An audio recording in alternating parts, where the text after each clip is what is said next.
دیکھیے پورا privatisation programme جو ہے اس کی وجہ سے سیٹ بیک میں آ گیا ہے. اورنگزیب صاحب میری اطلاعات کے مطابق تو اپنا ہاتھ دھو چکے ہیں اس پروسیس سے, اور یہ جو ہے پروسیس علیم خان صاحب اور سیکرٹری صاحب اور چیئرمین صاحب جو پرائیویٹائزیشن کمیٹی کے ہیں ڈار صاحب یہ چلا رہے ہیں, اور یہ ایک دم نان سیریس ایٹیچیوڈ لے کر بیٹھے ہوئے ہیں. اگر ان کو پرائیویٹائز کرنی ہے, مجھے نہیں لگتا کہ ان کو پرائیویٹائز کرنا تھا.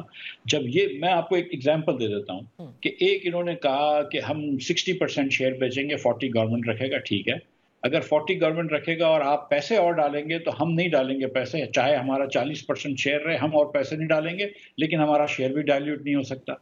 دوسری انہوں نے بات کی کہ جو گورنمنٹ کا جو ڈائریکٹر ہوگا اس کے خواب گورنمنٹ کے پاس مائنورٹی ڈائریکٹر ہوگا, لیکن بڑے فیصلوں میں اس کی کنکرنس ضرور ہونی چاہیے. تو بھائی پھر جو میجورٹی لے رہا ہے اس کو میجورٹی لینے کا فائدہ کیوں, اگر تمہاری مرضی سے حکومت کی مرضی سے ایئر لائن چلانی ہے تو. مطلب بہت سارے اور ہرڈلز ڈالے. 45 بلین کا اس کے اندر ہول تھا بیلنس شیٹ کے اندر, جس کے اندر وہ پرائیویٹ سیکٹر کہتا رہا کہ آپ اس کو جو ہے وہ پی آئی اے کی ہولڈنگ کمپنی میں لے جائیں, وہ نہیں لے کر جا رہے تھے. ایسٹس اوور ویلیو کرے ہوئے تھے. $150 ملین کا کم از کم خرچہ ہے یہ جو جہاز ان کے ہیں ان کو ایئر وردی بنانے کا. تو جو آدمی آئے گا اس کو پہلے $150 ملین اس میں ڈالنے پڑیں گے صرف جہازوں پہ ایئر وردی بنانے کے لیے, کیونکہ آپ کی آدھی فلیٹ بیٹھی ہوئی ہے. آپ کا اگلے سال جو بھی آ جائے, ایمرٹ خرید لے, قطر ایئر ویز خرید لے, اگلے سال $100 ملین کا نقصان ہوگا. نقصان ختم کرتے کرتے بھی 2-3 سال لگیں گے. تو جو پرائیویٹ سیکٹر کی پارٹی لے رہی ہے وہ یہ سوچتی ہے, جو 2-3 لوگ سیریس تھے, جو ایئر عربیہ والے تھے, جو فلائی جنا کے ساتھ تھے, وہ سیریس تھے, وہ پیچھے ہٹ گئے. پیگاسس ٹرکش جو ایئر لائن ہے وہ ٹبا یونس برادرز کے ساتھ تھی, وہ پیچھے ہٹ گئی. پاک ایتھنال والے شروع میں سیریس تھے, ان کے ساتھ ایک سوئس ایویشن گروپ تھا, وہ پیچھے ہٹ گئے. جو یہ بزنس سمجھتے تھے وہ پیچھے ہٹ گئے, کیونکہ آپ نے انریزنیبل ریکوائرمنٹس رکھی ہوئی تھیں جس سے لوگ لینے کے لیے تیار نہیں تھے. اوکے, سو اب دیکھنا ہے آگے یہ سنجیدگی کیا ہوتی ہے اور آئی ایم ایف نے کس حد تک جو ہے وہ کہہ سکتا ہے. ظاہر ہے کہ کوئی کسی کو فورس تو نہیں کر سکتا, لیکن ایک آئی ایم ایف کے حوالے سے ایک اور خبر تھی مفتسمہ جو آج ذرائع کی اطلاعات سے بتائی جا رہی تھی کہ کیونکہ آپ کا ٹیکس شارٹ فال ہے کلیکشن میں, تو اس لیے منی بجٹ کا مطالبہ کیا گیا ہے.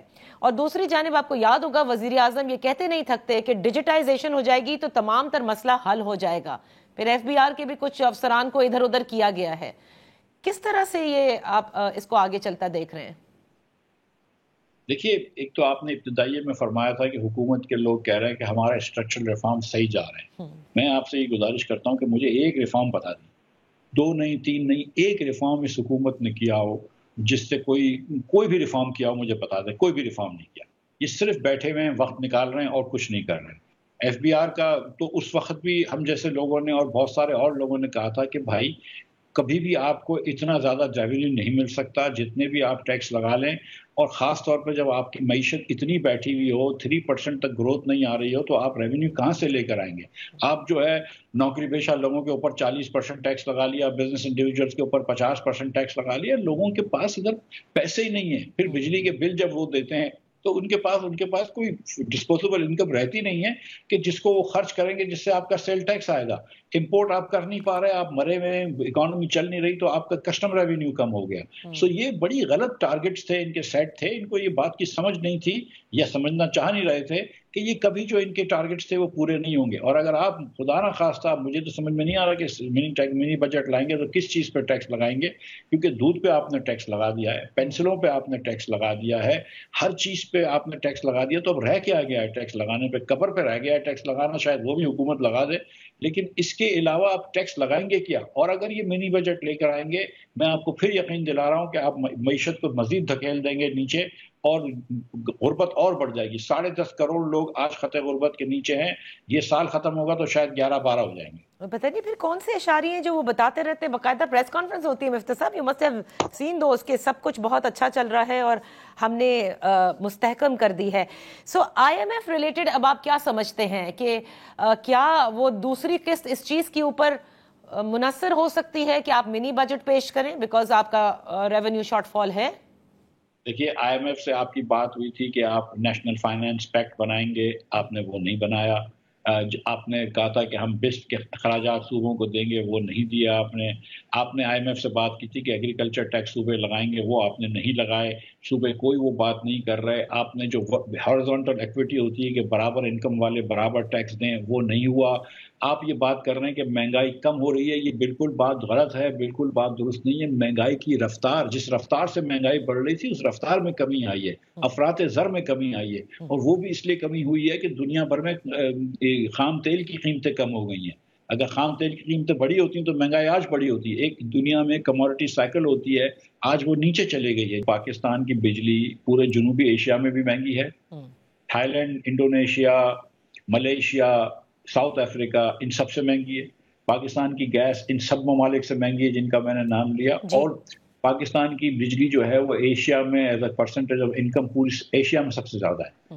مجھے بتائیے کہ کوئی سعودی عرب سے یا یو اے ای سے یا قطر سے اور کویت سے، یہ پڑھے لکھے سمجھدار ہوشیار لوگ ہوتے ہیں، ان کو اگر انویسٹ کرنا ہے تو وہ کسی اور ملک میں جائے گا یا ہمارے ملک میں آئے گا؟ وہ کسی اور ملک میں چلے جاتا ہے. وہاں پہ سیاسی صورتحال بھی آسان ہوتی ہے، وہاں پہ معاشی صورتحال بھی بہتر ہے. آپ کو جو کام ہے وہ اپنے ملک کو بہتر کرنا ہے. یہ بار بار دورے کر کے جھوٹے ایم او یو سائن کر کے کچھ نہیں ملنے کا، آج تک کچھ نہیں ملا ہے. لیکن ہم ہمیشہ آسان راستہ ڈھونڈ لیتے ہیں. سچی بات یہ ہے کہ you need to improve the conditions in Pakistan. آپ کو یہاں بجلی سستی کرنی ہے. ریفارم یہ نہیں ہے کہ آپ بجلی کے مہنگے بل لوگوں کو دے دیں. ریفارم یہ ہے کہ آپ بجلی کی کمپنیاں نجکاری کریں.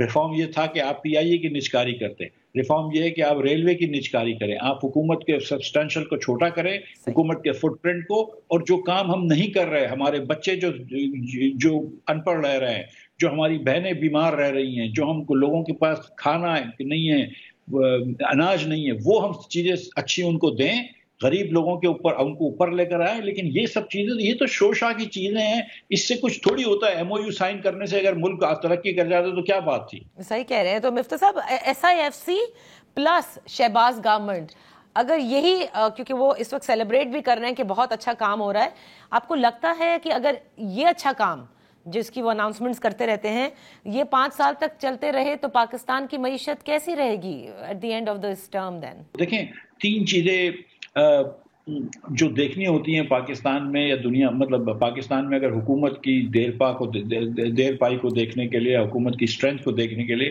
وہ پاپولیرٹی ہوتی ہے حکومت کی، وہ نتائج ہوتے ہیں، اور کتنا مقتدہ ان سے خوش ہے.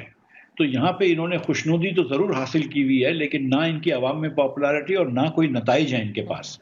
تو یہ بغیر نتائج کے آگے نہیں جا سکتے. ایس آئی ایف سی سے بھی میری درخواست یہ ہے کہ ایس آئی ایف سی کو بھی کام جو ہے وہ ملک کو سدھارنے کا کرنا چاہیے اور اس گورنمنٹ کو پش کرنا چاہیے. اور میں سمجھتا ہوں کہ ایس آئی ایف سی کو پوچھنا چاہیے ان لوگوں سے کہ کیوں پرائیویٹائز نہیں کر سکے. یہ جو 3 پارٹیاں تھیں پاکستان کے اندر جو بڑی سیریس ہو گئی تھی، ایئر عربیہ والے جو فلائی جنا کے بھی مالکان میں سے ہیں، یہ بڑے سیریس لوگ تھے. یہ جو یونس برادرز والے گروپ تھے جن کے ساتھ پیگاسس ایئر لائن تھی، بڑے سیریس بڑے لوگ ہیں پاکستان کے. ان کو بلا کے بیٹھتے نا، آپ ان سے پوچھئے نا. آج ایس آئی ایف سی کو پوچھنا چاہیے ان سے کہ بھائی کیا تم کو پرائیویٹائزیشن نے تنگ کیا کہ تم چلے گئے؟ کیا کمیشن انریزنیبل بات کر رہا تھا کہ تم چلے گئے؟ کیوں پاکستان میں 6 بڑی پارٹیاں تھیں، عارف حبیب کنسورشیم تھا، دیگر پارٹیاں تھیں، اس سے بڑی پارٹیاں تھیں. یہ 6 میں سے 5 چلے گئے، ایک بلو ورلڈ والے رہ گئے. تو یہ کیا وجہ تھی؟ اور بلو ورلڈ والے نے بھی 10 ارب روپے کی صرف بڈ کری، جو افسوس کے ساتھ یہ کہنا پڑتا ہے کہ یہ کراچی کے اندر جو 5 اسٹار ہوٹلیں ہوتی ہیں ان کی پراپرٹی سے زیادہ ہوتی ہیں. کراچی نہیں، صرف پورے لاہور پنجاب میں بھی. مطلب مال روڈ لاہور پہ اگر آپ کوئی 20 کنال کی پراپرٹی ہے، اس کی ویلیو 14 ارب سے 10 ارب سے زیادہ ہوگی.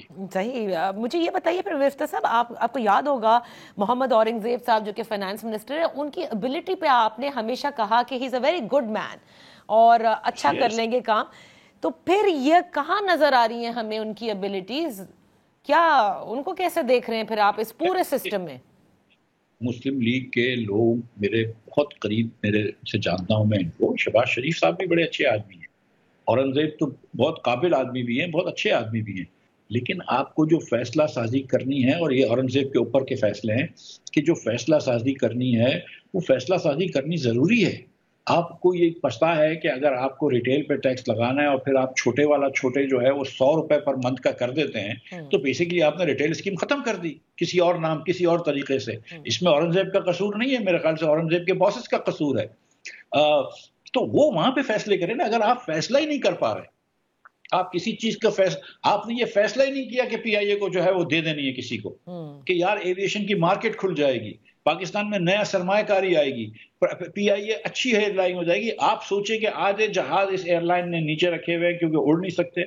آپ کے پاس دنیا میں کوئی روٹس نہیں ہے جس میں پی ٹی آئی کا اور سرور صاحب کا بہت بڑا احسان ہے پی آئی اے کے اوپر. احسان سے مراد میں تنجیہ کہہ رہا ہوں کہ ان کی بہت بڑی غلطی ہے کہ جس سے ہم یہاں کھڑے ہیں آج. اربوں روپے کا نقصان وہ ہو رہا ہے. آپ کی سول ایویشن ایجنسی جو ہے نا اس کو بھی اب دنیا نہیں مانتی، اس کے لائسنسز کو بھی نہیں مانتی. تو پی آئی اے جو لے گا اس کو پہلے تو یہ کرنا ہوگا کہ وہ ڈیپینڈنٹ ہوگا ہماری حکومت کی سول ایویشن کے کہ اس کے لائسنسز کو لوگ مانیں تو پھر پی آئی اے جا کے جو ہے وہ دنیا بھر میں فلائی کر سکے گی. یہ آپ کے پاس ایک سنہری موقع اللہ نے دیا تھا. فواد حسن فواد نے اور دیگروں نے محنت کری تھی انٹرم گورنمنٹ میں، وہ لے کر آپ آج پی آئی اے کسی کو دے دیتے، انریزنیبل شرائط نہ رکھتے کہ ہم کو ہمارا گورنمنٹ کا اسٹیک بھی کم نہیں کریں گے، ہم پیسے بھی نہیں ڈالیں گے، تم کو یہ بھی خریدنا پڑے گا، تم کو یہ بھی پیسے ڈالنے پڑیں گے، تم کو اتنے جہاز بھی کرنے پڑیں گے. غلط باتیں نہ کرتے. بیلنس شیٹ آپ کو نہیں پڑھنے آتی، سب کو پڑھنے آتی ہے. تو انہوں نے بھی بیلنس شیٹ پڑھ لی، ان کو بھی پتا تھی کہ کون سا ایسٹ آپ نے اوور ویلیو کر رکھا ہے، کون سی لائبلٹی آپ نے نہیں لی ہوئی. یہ سب چیزیں دیکھنے کی تھی. اس وقت یہ موقع تھا ان کے پاس. سیریسلی اللہ تعالیٰ نے ان کو موقع دیا تھا، یہ ایک اور موقع انہوں نے ضائع کر دیا. اورنگزیب صاحب کے ساتھ ان کے باس بھی تھے اس بڈ میں، اور آپ کے زمانے میں بھی کافی عمل دخل تھا. آپ کو لگتا ہے آج بھی یہی سب کچھ ہو رہا ہے؟ دیکھیے میں تو بہت زیادہ بحث مباحثہ کرتا تھا، لیکن چکر یہ ہے کہ اس میں تو اورنگزیب کا تعلق نہیں ہے نا. یہ پرائیویٹائزیشن کا ہے. اس میں پرائیویٹائزیشن کے وزیر کا علیم خان صاحب کا، پرائیویٹائزیشن کمیٹی کے چیئرمین ڈار صاحب کا اور پرائیویٹائزیشن سیکرٹری صاحب جو بھی ہیں، ان تین کا عمل دخل زیادہ ہے. میرے خیال سے ایس آئی ایف سی کو اور ایس آئی ایف سی کے بھی باسز کو بلانا چاہیے ان لوگوں کو اور پوچھنا چاہیے کہ ایسا کیا آپ نے کیا کہ 8 میں سے 6 پارٹیاں بھاگ گئیں. صحیح بالکل صحیح. تھینک یو سو مچ مفتاح اسماعیل صاحب فار بینگ ود اس. یہاں پر ایک بریک لیتے ہیں. جب بریک کے واپس حاضر ہوں گے تو پھر ذرا سیاسی فرنٹ پر بھی بات کریں گے. Welcome back. جے یو آئی کی مدد کے بغیر یہ ترمیم جو تھی، جو 26ویں آئینی ترمیم تھی، یہ ممکن نہیں تھی. ان کا کلیدی کردار اس میں، جس کے حوالے سے کئی بار وہ کہہ بھی چکے ہیں. لیکن انہی کی جماعت کے سینیٹر کامران مرتضیٰ صاحب کا بیان بھی آپ کے سامنے سے گزر رہا ہوگا، جب گزشتہ روز ججز کی تعداد 17 سے بڑھا کر 25 کی گئی. آج اسی حوالے سے بات کرتے ہیں. ان فوکس ہیں حافظ حمداللہ صاحب جمعیت علماء اسلام سے. بے حد شکریہ فار جوائننگ اس. حافظ حمداللہ صاحب، یہ فرمائیے گا کہ جب آپ لوگوں نے 26ویں آئینی ترمیم میں حکومت کے حق میں ووٹ بھی ڈالا اور ان کو راضی بھی کیا، جو مولانا صاحب ذکر بھی کرتے ہیں کہ بہت ساری ایسی چیزیں تھیں جو کہ نکالی گئیں اس آئینی ترمیم سے، تو پھر ججز کی تعداد بڑھانے پر اتنی مخالفت کیوں ہے؟ بسم اللہ الرحمن الرحیم. بہت شکریہ. دیکھیں نادیہ، اس سلسلے میں تو میرے خیال میں اس میٹنگ میں اگر موجود رہے تو وہ کامران صاحب تھے وہاں، کامران مرتضیٰ صاحب، وہ تفصیل بتا سکیں گے. لیکن جہاں تک ان کی گفتگو میں نے سنی ہے یا جہاں تک مجھے علم ہے، اس لیے ہم نے مخالفت کی کہ اگر آپ واقعی اس بنیاد پر ججز کی تعداد میں اضافہ چاہتے ہیں تو پھر آپ نچلی سطح سے لوور کورٹ سے شروع کریں، کیونکہ اوپر سپریم کورٹ میں اگر آپ کہتے ہیں کہ کیسز زیادہ ہے، برڈن ہے، بوجھ ہے سپریم کورٹ کی ججز پر جو موجودہ تعداد ہے، لہذا تعداد میں اضافہ کرنا ضروری ہے اس بنیاد پر کہ کیسز زیادہ ہے. پھر تو ہائی کورٹ سے لے کر لوور کورٹ تک تقریباً 27 لاکھ سے 32 لاکھ کیسز ہے جو یہ بوجھ ہے پوری عدالتی اداروں پر. تو پھر آپ وہاں سے کیوں ججوں کی تعداد میں اضافے کی بات کیوں نہیں کرتے ہیں؟ ایک تو یہ ہمارا اعتراض تھا. دوسرا اعتراض یہ ہے کہ ہمیں شک و شبہ یہ ہے کہ آپ یہ جو تعداد میں اضافہ لانا چاہتے ہیں، بنیادی مقصد یہ ہے، اس کے پیچھے جو نیت کار فرما ہے وہ اس لیے کہ 17 ججز جو وہاں موجود ہے اس میں آپ کی اکثریت نہیں ہے. تو حکومتی پارٹیاں چاہتی یہ ہے کہ ججز کی تعداد میں اضافہ ہو تاکہ نتیجے میں میرے جج زیادہ ہو. ہم چاہتے ہیں کہ بات میرے جج اور تیرے جج کی نہیں ہے، بات ہے عدلیہ کی اصلاحات کی. اور تیسری بات یہ ہے، اگر آپ پڑوس میں دیکھیں کہ وہاں ہندوستان میں 1 ارب 45 کروڑ آبادی ہے، وہاں سپریم کورٹ کی ججز کی تعداد 33 ہے، فقط 33. تو اس 33 سے وہ پورے ملک کو مینج اور پورے ملک کی کیسز کو مینج کر سکتا ہے. تو کیا یہ 17 ججز کی صورت میں تعداد کی شکل میں ہم پاکستان کی یہ جو 60,000 کیسز ہے اس کو مینج نہیں کر سکتے ہیں؟ چوتھی بات یہ ہے جو حامد خان نے کی، جو انہوں نے بھی مخالفت کی تعداد کے اضافے کی. انہوں نے کہا کہ سپریم کورٹ ایک اہم ادارہ ہے اور ریاست کا ایک پلر ہے، لہٰذا اس اضافے کی صورت میں سپریم کورٹ کی چیف جسٹس کو اعتماد میں لینا چاہیے، اس سے مشاورت کرنا چاہیے. تو لہٰذا اختلاف ہمارا بنیادی طور پر یہ ہے کہ اس اضافے کے پیچھے جو نیت کار فرما ہے وہ نیت صحیح نہیں ہے اور درست نہیں ہے. اچھا، سینیٹر عرفان صدیقی صاحب گزشتہ روز ہمارے پروگرام میں تھے اور انہوں نے کہا کہ بسط احترام کامران مرتضیٰ صاحب کے ساتھ، لیکن پارلیمان کس لیے عدلیہ سے یہ پوچھے گی کہ آپ کو اور ججز کی ضرورت ہے؟ ہمیں ان سے رائے لینے کی ضرورت نہیں ہے. یہ پارلیمان کا استحقاق ہے کہ وہ جب قانون سازی کرتا ہے وہ ڈیسائیڈ کرتا ہے کہ کتنے ججز لگائے جائیں گے، کس جج کی کتنی تنخواہیں کیا ہوں گی، پینشن کیا ہوگی. یہ سب پارلیمان کرتی ہے. دیکھیے، جہاں تک عرفان صدیقی صاحب کی بات ہے، ایک تو وہ عمر کے اس حصے میں ہے جس کو ہم ایکسپائرنگ حصہ کہتے ہیں، ادب کے ساتھ، احترام کے ساتھ. دوسری بات یہ ہے، اگر آپ سولو فلائٹ کرتے ہیں، اس طریقے سے آپ چلاتے ہیں کہ میں فلان سے کیوں پوچھوں اور فلان سے کیوں پوچھوں. مجھے یہ بتائیے، اگر یہی چیز، یہی صورتحال اسٹیبلشمنٹ میں ہو کسی مسئلے پر، کیا عرفان صدیقی کی رائے یہی ہے یا ان سے پوچھنا چاہیے؟ یعنی جب جنرل باجوہ صاحب کی ایکسٹینشن کی بات ہو رہی تھی تو عرفان صدیقی صاحب کی پارٹی نے تو جنرل باجوہ صاحب کو اعتماد میں لیا، بلکہ اس کی خواہش کے مطابق اس کو ایکسٹینشن دی انہوں نے بھی اور پیپلز پارٹی میں بھی. کیوں؟ اگر آپ جوڈیشری کے بارے میں ہم ایک رائے دیتے ہیں، ایک تجویز دیتے ہیں جو ایک مناسب تجویز بھی ہے، جس میں کوئی قباحت بھی نہیں ہے، آپ سپریم کورٹ کی اس چیف جسٹس سے مشاورت لیں، اس چیف جسٹس سے مشاورت کریں جو پرسوں آپ کے پارلیمانی کمیٹی نے اس چیف جسٹس یا افریدی کو نوٹیفائی کیا. اس پر تو آپ کا اعتماد ہے. آپ کو تو اگر اعتماد نہیں تھا تو منصور پر اعتماد نہیں تھا، تو یحییٰ افریدی تو آپ کا لگایا ہوا چیف جسٹس ہے، اس سے تو مشورہ کرے. اس سے مشورہ کرنے میں آپ کو کیا قباحت ہے؟ اگر آپ سولو فلائٹ کرتے ہیں، بے شک بسم اللہ آپ کریں، چلاؤ. اچھا، ایک چیز اور مجھے بتائیے گا، کیونکہ مولانا صاحب نے بھی اس کا بڑا ذکر کیا، جبکہ یکسر مسترد کیا ہے حکومت نے 27ویں ترمیم کی بات کو، لیکن مولانا صاحب پھر بھی کہتے ہیں کہ 27ویں ترمیم نہیں آنے دیں گے. اس کے پیچھے کیا ہے؟ کیا واقعی حکومت مزید ترامیم کرنا چاہتی ہے؟ دیکھیے، ہم تو یہی سن رہے ہیں کہ حکومت ترامیم لانا چاہتے ہیں، اور جو چیز مولانا صاحب نے جو بیان دیا کہ ہم 27ویں آئینی ترمیم کو پاس نہیں ہونے دیں گے، وہ اس زاویے میں مولانا صاحب نے بات کی. اگر 27 ترمیم میں آپ وہی چیزیں لانا چاہتی ہیں جو آپ 26ویں ترمیم میں لانا چاہتے تھے، جو 56 کلاسز میں آپ ترامیم کرنا چاہتے تھے، جو جمعیت علماء اسلام کی محنت سے 56 کو 22 اور پھر 5 اپنے یہ 27 کلاسز میں ترامیم ہوئے، اگر آپ وہی ترامیم لانا چاہتے ہیں جو کالے مسودے میں چھپے ہوئے سانپ کی طرح وہ ترامیم تھے، اس کو لانا چاہتے ہیں، تو مولانا صاحب نے کہا کہ اس قسم کی ترامیم کا راستہ ہم روکیں گے، ہم پاس نہیں ہونے دیں گے. البتہ اگر آپ اس میں جو ملٹری کورٹ کا مسئلہ بھی ہے، وہ جو 56 میں وہ لانا چاہتے تھے 56 آئینی ترامیم میں، لیکن جو پرسوں انسدادی دہشت گردی کے ایکٹ میں جو کچھ ہوا اور قومی اسمبلی میں پیش کیا، یہ تو بھی ایک شکل ہے ملٹری کورٹ کا.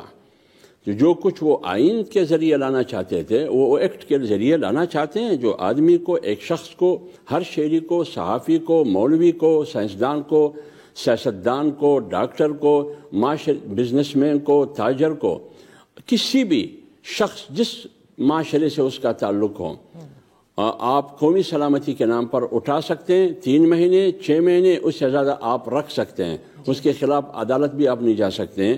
یہ تو وہی چیز ہوا، یہ تو اندھیر نگری ہے. جو کچھ آپ ترامیم کے ذریعے کرنا چاہتے تھے، آپ وہ ایکٹ کے ذریعے ابھی کرنا چاہتے ہیں. اور یہ وہی انسداد دہشت گردی کے ایکٹ ہے جو 97 میں میاں شہباز شریف اس کا نشانہ بنے، اس کے بعد بینظیر اس کی نشانہ بنی ہے، اس سے پہلے اس کے بعد، اور پھر آپ کو یاد ہوگا ہمیشہ یہ 2013 اور 2014 میں بھی آیا، یہ سیاستدانوں کے خلاف ہمیشہ استعمال ہوتا ہے۔ یہ کون فیصلہ کرے گا کہ کون قومی سلامتی کے لیے خطرہ ہے، کون نہیں، کس کا کون مشکوک ہے، کون مشکوک نہیں ہے؟ تو لہٰذا اگر اس قسم کی چیزیں آپ 27ویں ترمیم کے ذریعے لانا چاہتے ہیں، اس صورت میں مولانا صاحب نے یہ کہا کہ اس کا راستہ ہم روکیں گے۔ حافظ حمداللہ صاحب، لاسٹلی میں آپ سے یہ پوچھنا چاہوں گی کہ یہ جو آپ نے کہا ابھی جو ترمیم کی گئی انسداد دہشت گردی کے قانون میں، تو جب یہ خود نشانہ بن چکے ہیں تو کیا وجہ ہے کہ حکومت اس قسم کی ترامیم کر رہی ہے؟ یعنی فیس کرنے کے بعد بھی مجبوری کیا ہے؟ دیکھیے میں ایک بات عرض کروں، جسارت سمجھتے ہیں یا جرأت سمجھتے ہیں، ہمیشہ جو حکومتیں آئی ہے وہ دباؤ میں آئی ہے، اور یہ جو موجودہ حکومت ہے یہ عوامی مینڈیٹ کی دباؤ میں نہیں بنی ہے، یہ حکومتیں ووٹ کی طاقت سے نہیں بنی ہے، یہ ایک غیر سیاسی اشرافیہ کی چھتری میں یہ مینڈیٹ ان کو ملا ہے اور یہ حکومتیں بنی ہے۔ لہٰذا مولانا صاحب بھی بار بار کہہ چکے ہیں، میں بھی کہتا ہوں کہ پارلیمنٹ میں قانون سازی کرنے میں اختیار نہیں ہے، باہر سے جو کچھ اشارہ ملتا ہے وہی کچھ کرتے ہیں حکومتی پارٹیاں۔ تو اس لیے میں کہتا ہوں کہ یہ جو دیکھیں دہشت گردی اگر آج ہے تو پہلے جو 97 میں یہی ایکٹ بنا تھا، پھر 2013-14 میں یہی ایکٹ بنا، انسداد دہشت گردی ایکٹ، پہلے تو یہ بتائیے، پھر اس کے بعد نکٹا بنا۔ تو یہ بتاؤ جب دہشت گردی کے ایکٹ 97 میں بھی بنا، 13 اور 14 میں بھی بنا، پھر نیکٹا بھی بنی ایک ادارہ، اس کا آؤٹ پٹ تو دے دے، وہ رپورٹ تو دے دے، وہ رزلٹ تو دے دے کہ آپ نے کیا کیا ہے۔ اگر اس کا کوئی نتیجہ نہیں ہے تو پھر اس کا کیا نتیجہ ہوگا؟ کیا گارنٹی ہے کہ اس کا نتیجہ کیا ہو سکتا ہے؟ مثبت ہو سکتا ہے، منفی ہو سکتا ہے یا منفی ہوگا۔ تو اس صورتحال میں کنفیوژن ہے، اور حکومت جو کچھ کر رہا ہے یہ ان کی مجبوری ہے۔ اوکے، بہت بہت شکریہ حافظ حمداللہ صاحب پروگرام میں حصہ لینے کے لیے۔ ہم ایک بریک لیتے ہیں، جب بریک سے واپس آئیں گے تو انہی امور پر ذرا تجزیہ کرواتے ہیں ہماری سینئر صحافی اور تجزیہ نگار سے۔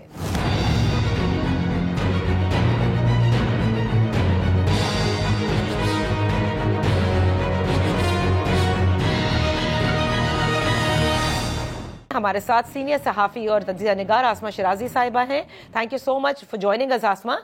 آسمہ، پہلے بات کرتے ہیں 26ویں آئینی ترمیم کے حوالے سے کہ کیوں آپ کو لگتا ہے کہ یہ تھوڑی تاخیر ہوئی؟ مطلب جتنی جلدی ترمیم کے حوالے سے دکھائی جا رہی تھی، اور ظاہر ہے کہ 25 اکتوبر میجک ڈیٹ تھی، لیکن اس کے بعد جو آئینی بینچز کی تشکیل ہے وہ بھی منحصر تھی اس جوڈیشل کمیشن آف پاکستان پہ۔ شروع میں نام آ رہا تھا سینیٹر عرفان صدیقی صاحب کا، پھر بلاول بھٹو زرداری صاحب کا نام آیا۔ اب جب یہ نام گئے ہیں تو یہ بالکل ہی مختلف نام گئے ہیں۔ اس کے پیچھے بھی کچھ سیاسی جوڑ توڑ شامل تھی پیپلز پارٹی اور پی ایم ایل این کے درمیان؟ دیکھیے، بہت شکریہ نادیہ۔ ایک تو ہماری جو اطلاع ہے وہ یہ کہ پیپلز پارٹی یہی چاہ رہی تھی کہ ان کے جو دونوں اراکین ہیں وہ انہی کی طرف سے ہوں۔ مثلاً فاروق ایچ نائک صاحب کا نام پہلے بھی پرپوز کیا گیا تھا، اور پھر بلاول بھٹو صاحب کا اپنا نام بھی، لیکن جو پاکستان مسلم لیگ نواز ہے، ظاہر ہے کہ اس کا بھی اپنا ایک سٹیک ہے، تو اس معاملے کے اوپر کافی ان کے بیچ میں جو ہے وہ مس انڈرسٹینڈنگز تھیں۔ اب اصل معاملہ یہ ہے کہ وہ جو پروسیجر ایکٹ ہے اس کو پیش کرنا ہے، اور آپ نے دیکھا ہوگا کہ اس کے اندر بھی تاخیر ہوئی ہے، اور پروسیجر ایکٹ کے اندر بھی جو کمیٹی تشکیل دینا چاہتی ہے گورنمنٹ، وہ خصوصی کمیٹی جو کہ پروسیجر کمیٹی ہے، اس کے اندر وہ ممبرز جو ہے وہ تبدیل کر رہے ہیں۔ یعنی گورنمنٹ کا ارادہ ہے کہ اس میں ایک آئینی بینچ کے سربراہ کو رکھا جائے، اس کے ساتھ جو ہے وہ سینئر موسٹ جو جج جو کہ منصور علی شاہ صاحب ہیں اور چیف جسٹس صاحب، یہ تین کی کمپوزیشن کے ساتھ جو ہے یہ کمیٹی تشکیل پا جائے۔ تو ظاہر ہے کہ یہ بھی اب یہ مراحل کے اندر ہے، یہ بل بھی کسی وقت جو ہے وہ منظر عام پر آ جائے گا، اور اس کے لیے بھی ہے تو بہت ساری، لیکن ابھی یہ معاملات جو ہیں اس کو بہت اور رنگ یا بہت سی اور شکل اس کو ملنی ہے۔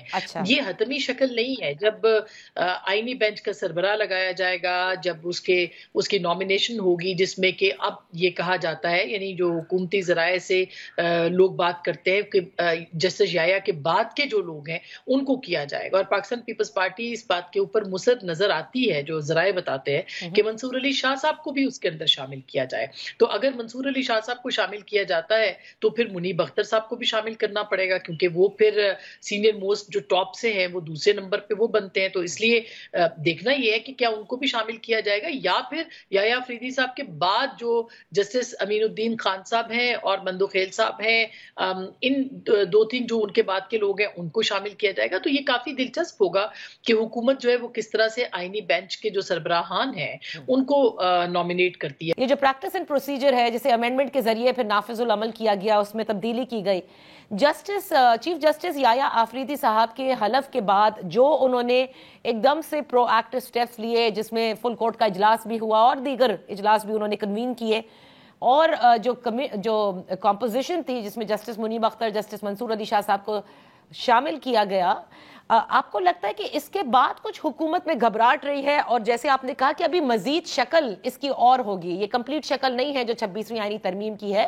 اس میں بڑی رد و بدل ابھی اور باقی ہے؟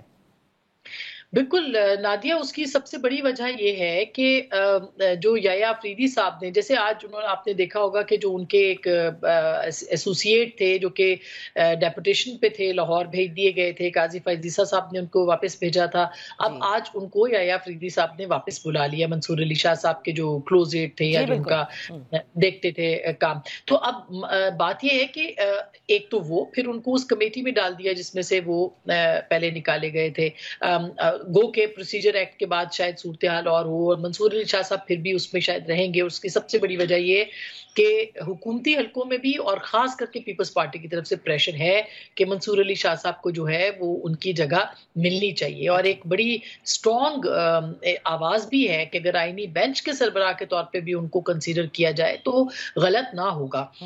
یہ بالکل میں اطلاعات کی بنیاد پہ آپ کے ساتھ یہ بات شیئر کر رہی ہوں، اور ہمیں پاکستان پیپلز پارٹی کے ذرائع سے یہ بات معلوم بھی ہوئی ہے.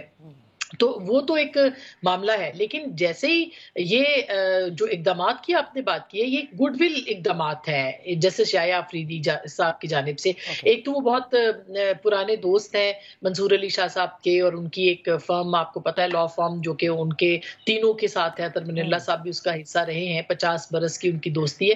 ایک تو وہ چاہتے ہیں کہ وہ ریسٹور ہو وہ سارے کانفیڈنس ان کے اوپر. دوسرا، یحییٰ آفریدی صاحب سب کو ساتھ لے کے چلنا چاہتے ہیں. وہ چاہتے ہیں کہ سب کو، کوئی بھی ایک بھی جو اگر حصہ ہو گیا الگ تو پھر وہی صورتحال ہوگی جو صورتحال اس سے پہلے رہی ہے. تو میکسیمم اقدامات کر رہے ہیں کہ منصور علی شاہ صاحب جو کہ سینئر موسٹ ہیں وہ ان کے ساتھ رہیں، مگر ابھی وہ چھٹیوں پہ ہیں، وہ آئیں گے تو پتہ لگے گا. جو فل کورٹ ہوئی تھی اس میں بہت اچھا رسپانس تھا منصور علی شاہ صاحب کا، مگر بات یہاں تک نہیں ہے. ابھی آئینی بینچ کے سربراہ کی طرف نظریں ہیں اور لگی ہوئی ہیں. اگر اس میں منصور علی شاہ صاحب جو ہے ان کو پھر نہیں بٹھایا جاتا یا نہیں لگایا جاتا یا وہ چوائس نہیں بن سکتے اتحادیوں کی، تو پھر میرا خیال ہے کہ کافی جو ہے وہ اس کے بعد دیکھنا ہوگا کہ معاملات کدھر جاتے ہیں. آسمہ، یہاں پر ایک بریک لیتے ہیں اور بریک کے بعد ہم اپنی گفتگو جاری رکھیں گے.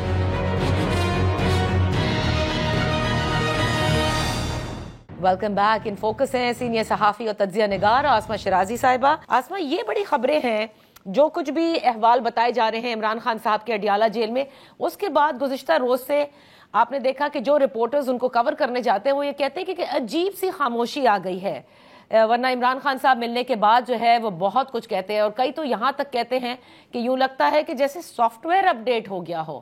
یہ کیا معاملات ہیں؟ دیکھیے، میں خیال ہے عمران خان صاحب نے جو 10-12 دن ان کو ایک طرح سے قید تنہائی کا سامنا کرنا پڑا ہے، اس پہ ان کے اوپر ایسا نہیں ہے کہ اثر نہیں ہوا. انہوں نے اپنی پالیسی میں ایک تبدیلی ان کی دیکھی جا رہی ہے. ہو سکتا ہے کہ وہ اس وقت انڈر پریشر ہوں اور اس بات کو ریویو کر رہے ہو جو انہوں نے اپنی ایک ہاسٹائل انوائرمنٹ بنائی ہوئی تھی کہ وہ جیسے ہی وہ دیکھتے تھے رپورٹرز کو، وہ ہمیشہ آرمی چیف کے خلاف بات کرتے تھے. وہ قاضی فائز صاحب کے خلاف تو کرتے تھے، ابھی بھی کی ہیں انہوں نے، یعنی جب ان کی ملاقاتوں پر سے پابندی ہٹی ہے. لیکن ان کی جو مکمل خاموشی ہے اور آپ نے یہ بھی دیکھا ہوگا کہ ان کے جو لوگ ان کو ملنے جاتے ہیں وہ بھی رپورٹرز کے ساتھ بات نہیں کر رہے ہیں. تو ایک مکمل خاموشی ایک پیغام بھی ہے کہ میں بات کرنا چاہتا ہوں یا میں کوئی ایسی بات, کیونکہ سب سے پہلی بات تو یہ کہ ان کے رویے کی وجہ سے جو وہ گفتگو کرتے تھے یا جس طرح سے وہ ایڈریس کرتے تھے, جس طرح سے وہ بات کرتے تھے, جس طرح سے وہ پیغام رسانی کرتے تھے ملٹری اسٹیبلشمنٹ کے خلاف بھی اور جو انٹیلیجنس ایجنسیز کے خلاف بھی, وہ اب انہوں نے ایک مکمل, یعنی جب سے وہ بنے ہیں, آپ کو پتا ہے کہ اکتوبر کے آخری ہفتے میں, پھر نومبر میں آ گئے تھے, اکتوبر کے آخری ہفتے میں جو تبدیلیاں ISI کے اندر ہوئی ہیں, یعنی DG ISI چینج ہوئے ہیں, اس سے پہلے پھر آپ نے دیکھا کہ قاضی فائز عیسیٰ کے بعد جسٹس یحییٰ آئے ہیں. دونوں کے بارے میں عمران خان صاحب نے, یحییٰ آفریدی صاحب کے بارے میں بھی کوئی خاص ان کے اوپر کیا تنقید تو بالکل بھی نہیں کی, مگر یہ ہے کہ ابھی تک انہوں نے اس کو ان کے خلاف بھی اور ان کے حق میں بھی کچھ نہیں بولا. وہ DG ISI کے خلاف بھی نہیں بول رہے. آرمی چیف کے بارے میں بھی وہ بہت اب بالکل خاموش ہیں, یعنی جب سے ان کے اوپر پابندیوں سے, ملاقاتوں پر سے پابندی ہٹی ہے اور ان کی ملاقاتیں دوبارہ سے شروع ہوئی ہیں, انہوں نے کوئی ایسا سٹیٹمنٹ نہیں دیا جو کہ اسٹیبلشمنٹ کے خلاف ہو. تو ایسے لگتا ہے کہ عمران خان صاحب جو ہیں وہ یہ چاہتے ہیں کہ مفاہمت ہو. اور یہ میں آپ کو بتاؤں کہ ہم نے بھی ان کی یہ ساری جو سچویشن تھی اس کے بعد لوگوں سے پوچھا اسلام آباد کے اندر کہ ہو کیا رہا ہے, وجہ کیا ہے. تو میرا خیال ہے کہ وہ جو اسٹیبلشمنٹ کی طرف سے وہ ڈیل کے منتظر تھے یا کوئی بات چیت کے منتظر تھے, وہ ان کو ڈیل نہیں ملی. اور انہوں نے جو SCO کے اوپر بھی پارٹی کی طرف سے جو پریشر ان کی آیا, اس کے اوپر بھی اسٹیبلشمنٹ نے کوئی رسپانس نہیں دیا, اور بلکہ یہاں تک ہمیں اطلاعات ہیں کہ کہا کہ اگر آپ کرنا چاہتے ہیں تو آپ کر لیں. اور پھر آپ نے دیکھا کہ جو چڑیا ہے وہ پر بھی نہیں مار سکی اسلام آباد کے اندر.